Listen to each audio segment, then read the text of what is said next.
Labour is urging the government to get ahead of the game on face mask supplies in case more are needed when lockdowns are eased.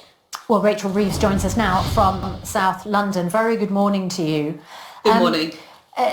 We're told all the time that we're following the science, but I think people are still confused about whether the science on face masks is compelling enough for the government to recommend them. What's your view?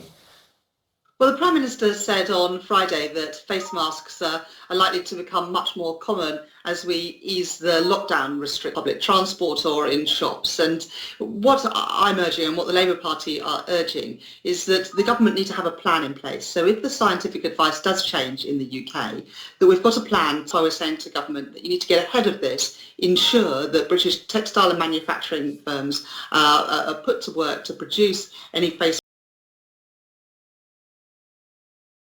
Make your own face mask. There's plenty of examples on the internet, and you can just use old t-shirt material. Also, presumably, I think we're advised to use the phrase face coverings, because otherwise people might presume that you need, perhaps one of those blue medical masks that I know some people have access to, but none of us want to deprive the NHS front line of those masks.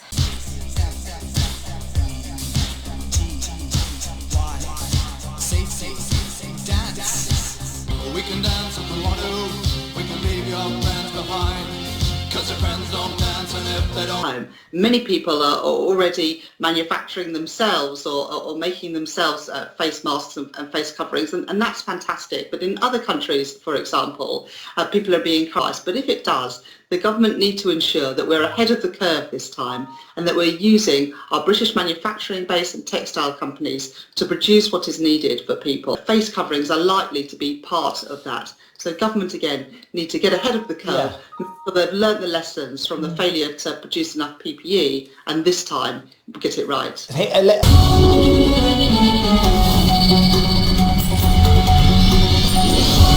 Well, I think certainly it was a priority to protect frontline staff at the beginning.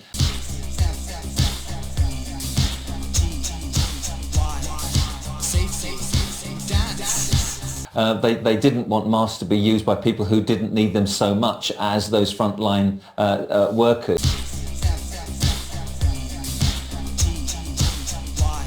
So a couple of things about the target and then where we need to go after that. There were some concerns that the meeting the target included sending tests to people rather than tests being completed. And the dip in the numbers to 76,000 tests completed yesterday, it is a cause of some concern, but let's see where we get to. And as you've said on the face masks, it needs to be about preparation, doesn't it? We were lagging behind in testing, Grant Shapps. I think all those things are true. Just again on the face masks and face coverings, in France, for example, they're now able to produce or to import 25 million a month. And that means that they're able then to distribute those to people to ensure that masks, and that's what we're urging the government to do, to get ahead of this, to ensure that we are producing in sufficient quantities, that we're bringing in those masks in terms of our imports, and then have a plan of ensuring that people can access them, that people, everybody, wherever they are in the country, have access to them if the advice changes. But on all these things, the government need to be ahead of the curve. I do believe we were too slow to lock down and be too slow on testing. 9,000? There's no way that can be right!